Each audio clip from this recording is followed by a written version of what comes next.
Support for Colorado Today comes from Safeway, celebrating the holiday with fresh local produce, quality meats, and seasonal favorites. Shop in-store or let Safeway do the shopping this holiday season with free curbside pickup using the Safeway app.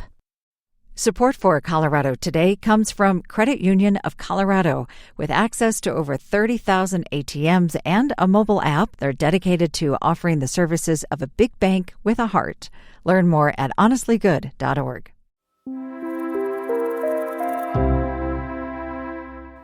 If you happen to catch SNL this weekend, you saw the end of a historic run for a comedian from Colorado. This week with Sharon. You better be watching, Olivia. You hear me? You're not going to want to miss this one. Who's Olivia? It's the most common name in the U.S. If we capture the Olivia demographic, we'll be guaranteed ratings gold. Bowen Yang from Aurora has departed the show. Back in 2019, he became SNL's first Chinese-American cast member. He hasn't said what he hopes to do next, though he's already achieved a distinction not many will. He actually fulfilled his high school yearbook superlative. As a senior at Smoky Hill High School, Yang was voted most likely to be a cast member on Saturday Night Live. I'm Bazi Kanani.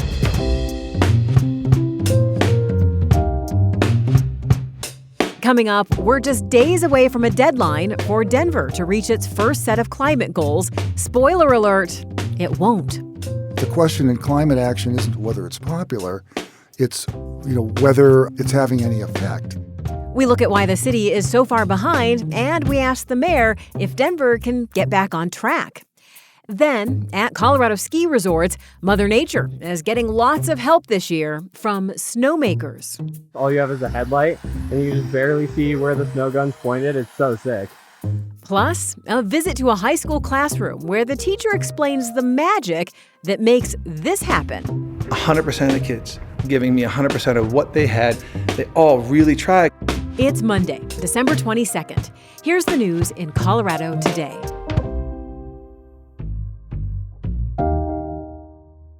School's out for winter break, but we've got one last report card to talk about, and it's not one you'd want to bring home to your parents.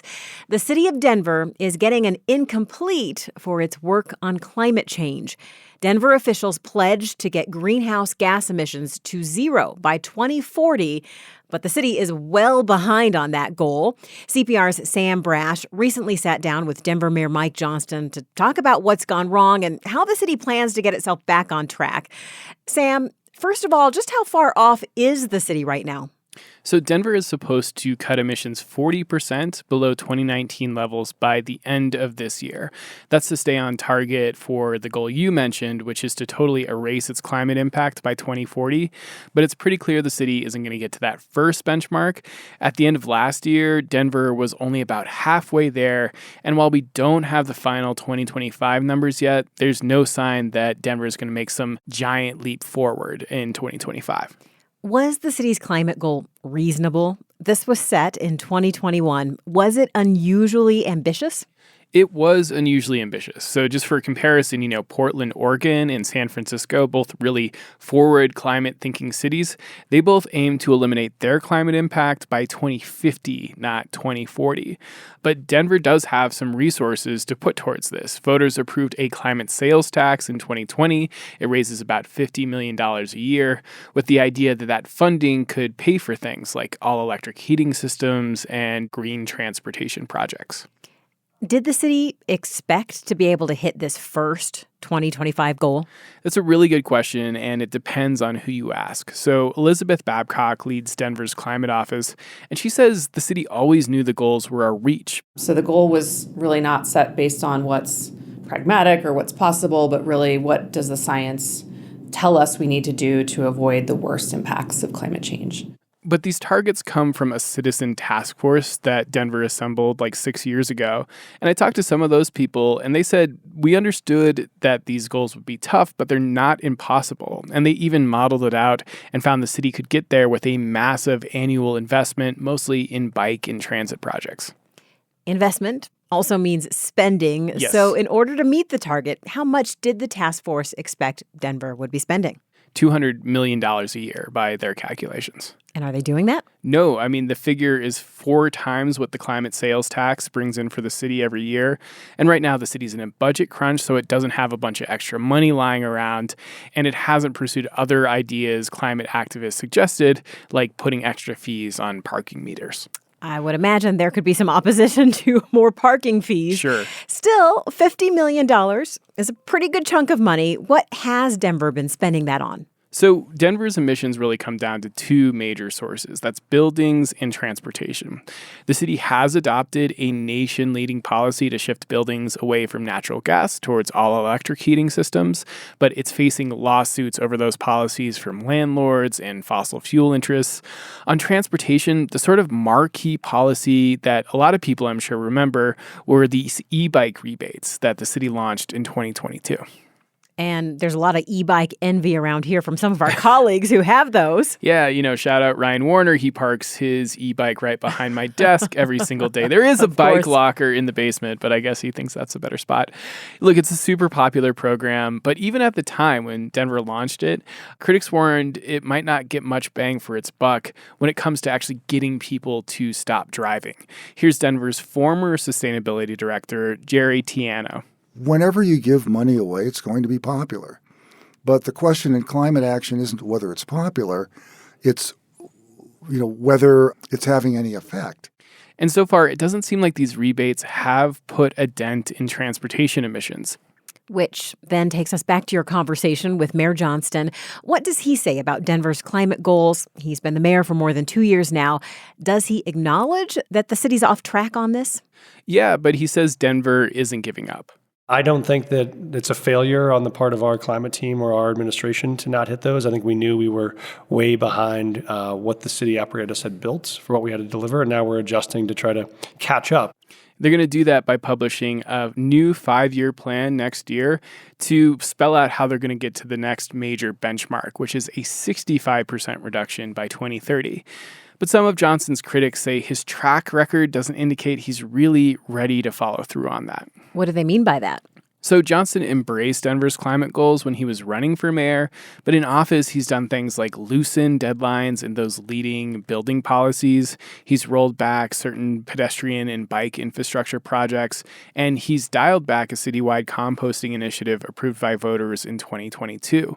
So Mayor Johnston said there would be a new 5-year plan. Did he give you any clue about what would be in it? Not really. He told me the city's going to stay focused on those 2 big emission sources of buildings and transportation. I think the question is whether his administration is really ready for an aggressive push when there's this budget crunch, and it's pretty clear that voters are more worried about other concerns like housing and homelessness. CPR's Sam Brash. Thanks, Sam. Thank you. If you're a skier, you've probably noticed this season is off to one of the driest starts in years.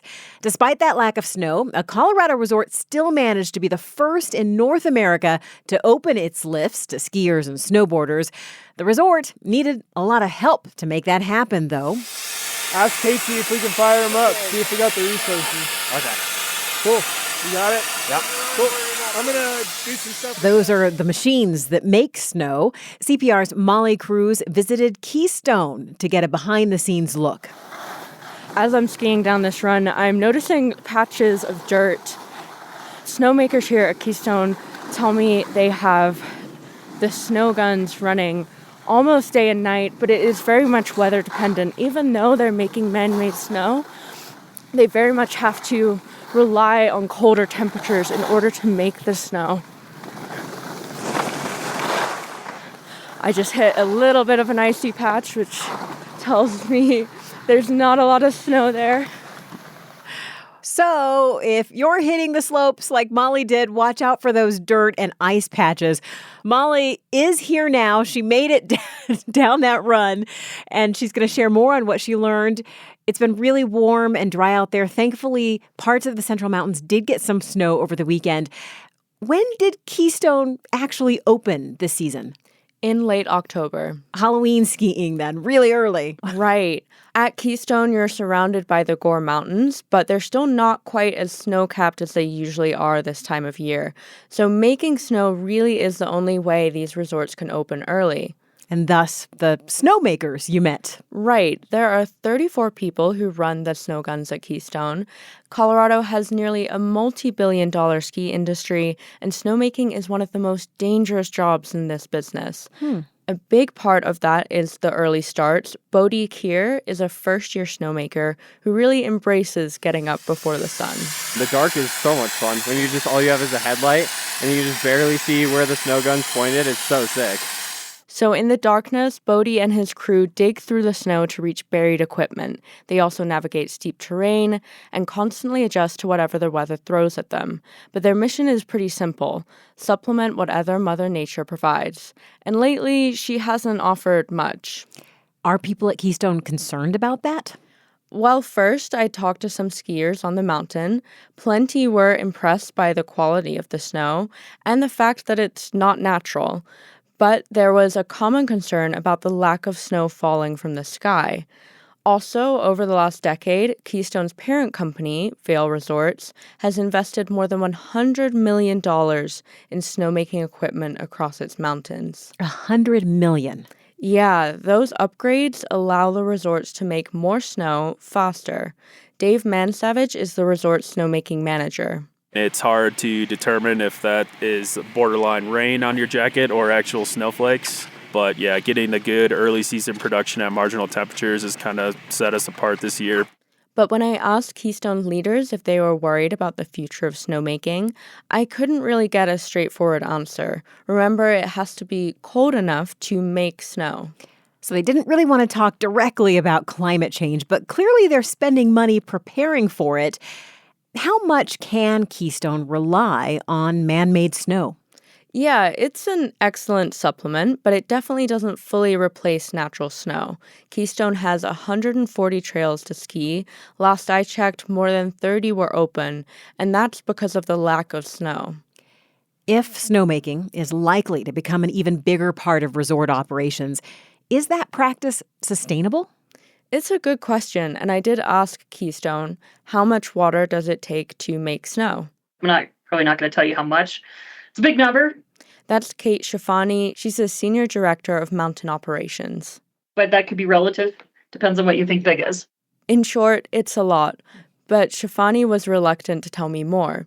But what I can tell you is, like most resorts in Colorado, Keystone is governed by water rights. The Snake River is the foundation of their snowmaking operation. The water from this mountain stream feeds the guns. And 6 years ago, the resort got brand new snowmaking equipment to make it more efficient. But as far as the environmental impact, it's definitely something I'd like to look into more. We'll keep an eye out for that reporting. Molly Cruz, thank you. Thanks, Bozzy. Empathy and engineering. Two things that would seem to occupy different parts of the human brain. But in one Colorado classroom, the two fit together like puzzle pieces. Or perhaps, since we're about to go to a wood shop, like tongue and groove. So picture this whole top circular area, and then just imagine if that was the shape on the top. Okay. The design engineering class at Littleton High School is probably nothing like any shop class you may have experienced in high school. Students are now using high-tech equipment to solve real-world problems. This is what you'll see in an industry. You have lasers, you have fine woodworking equipment, you've got 3D scanners, you have high-end computers that work. Amazing. CPR education reporter Jenny Brundine spent a day with these students as they worked to redesign a classic board game, Codebreaker. And Jenny, for those who haven't played Codebreaker, what's that game like? Yeah, it's a game where players try to crack secret codes by guessing the order of a row of colored pegs. And you might have encountered it under the name Mastermind. That's what I remembered from when I was a kid. Mm-hmm. So what the students are doing is designing a version that people who are blind or have low vision can play. And like you said, this isn't just an abstract exercise. It started as a request from the American Printing House for the Blind. And their final design will actually be manufactured and distributed to schools for the blind around the country. It's really cool for high schoolers to get to work on a project like that. You've reported that the educational idea behind this is known as empathy engineering. Can you tell us about that? Yeah, the idea is to have students work on solving real-world problems and meeting real needs out there. For the teacher of this class, Brian Jernigan, it started more than a decade ago when he got a grant for his class to explore 3D printing for visually impaired children. The change he saw in his high school students was immediate. All of a sudden, 100% of the kids giving me 100% of what they had, they all really tried because they're like, oh, my time matters. And that was the magic moment that I saw. He describes it as magic. And high schoolers aren't always easy to motivate, so it's really great when you hear a teacher say they found something that's working. Is that what it looked like for you? Like magic when you visited the classroom? Definitely. This wasn't a case of kids being spoon-fed material and absorbing material and trying to get an A.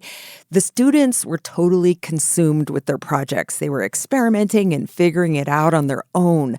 Many students were also working on their own innovations, and here are some of them talking about their ideas. So I'm designing a wooden satellite that will burn up on re-entry to the atmosphere.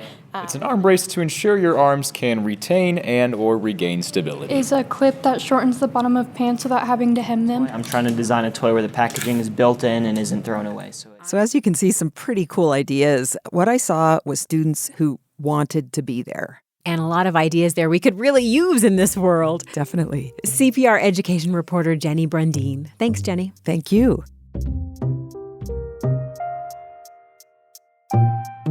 Thanks for listening. Be sure to follow Colorado Today in your podcast app. And if you hear something you like, share it. I'm Bazi Kanani. This is CPR News.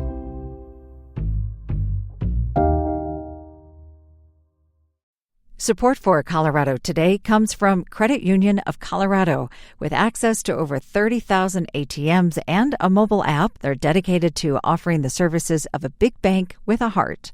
Learn more at honestlygood.org. Support for Colorado Today comes from Safeway, offering convenient delivery and free pickup to help with the busy times this holiday. Online customers enjoy the same prices, deals, and rewards as in-store. Get started in the Safeway app or at safeway.com.